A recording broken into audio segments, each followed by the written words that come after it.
help people optimize their health. You might have a chronic health condition, but it need not control your life. Very good. And of course, Ms. Barton, I would imagine you could also attest to that.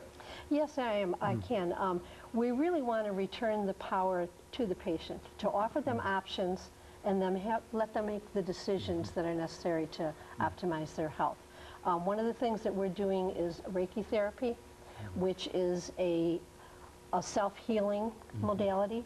I could do a Reiki session for you for an hour and you would feel relaxed and feel wonderful and leave, and maybe 3 hours later the stress in your life has overcome you.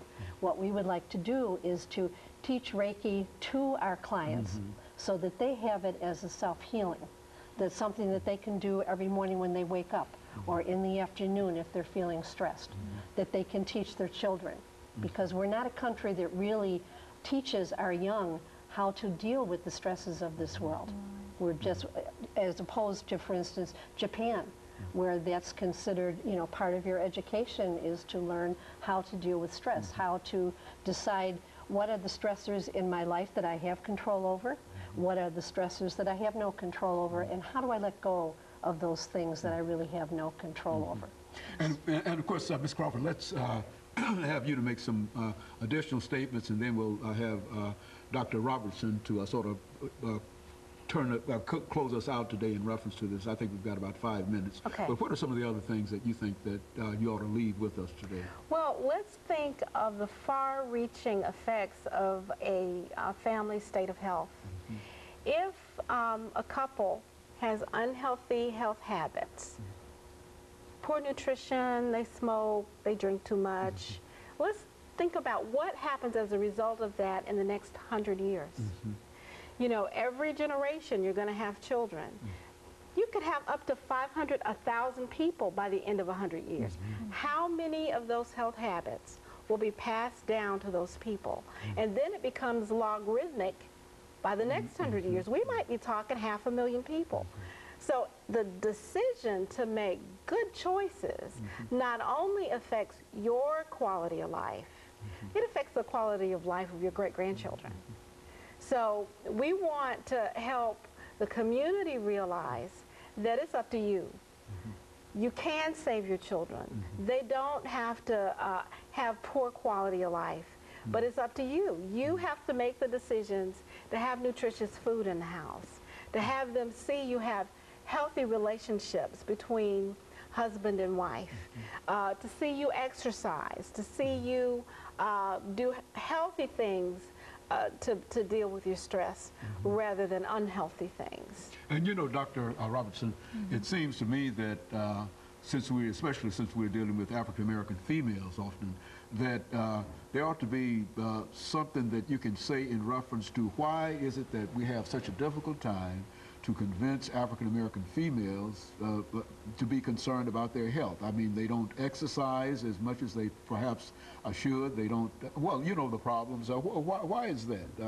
Is that something peculiar with the African-American female, or what is that they don't exercise, they don't do the kind of things that are necessary, and the obesity rate is much greater than some of the other groups? Why is that? What a loaded question. I think that African American women are indeed unique in that they are heads of families in some cases. They are looking at trying to hold the family together, supporting our men.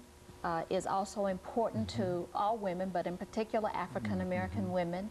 There are certain stressors that still African American women must deal with that other women may not have to deal with. So those stressors can also dictate how we treat ourselves. So, you know, why are we obese? Well, probably because of the many reasons that other individuals are obese. But what we want to do again is impact women, in particular African American women, and empower those women to make sound, healthy choices so that they can be better, look better, even feel better, and live better. That's what's most important, and that's what we want to do at Harmony. And what would you say in reference to that statement over the last minute that we have here, Ms. Crawford? You know, when you're struggling to put food on the table, walking for 30 minutes may not be a priority.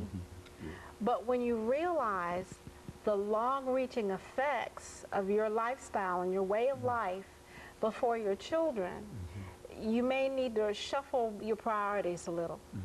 And I say, if you would run into a burning building to save your children, even if you didn't think you could save them, you would still try. Can you give up your cigarettes? Very good. And of course, Ms. Barton, we've got about a minute for you to make a final statement. Okay, and I think that we will all agree that everyone deserves the very best care that they can possibly get, from infancy all the way up. So, you know, one of the things our practice really emphasizes is breastfeeding, because that is the very best start. Anything else is artificial feeding, and do we really want to artificially feed our children? So men, women, children, regardless of race, creed, deserve the very best care that they can possibly get. And that's what we're striving for. And that is what Harmony is up to. Is that right? That's what Trying to we're provide the best care. Absolutely. Very good. And of course, let me thank the three of you, ladies, for coming by and giving us that excellent information. And let me apologize for the breaks that we had here today, but I think that overall, the message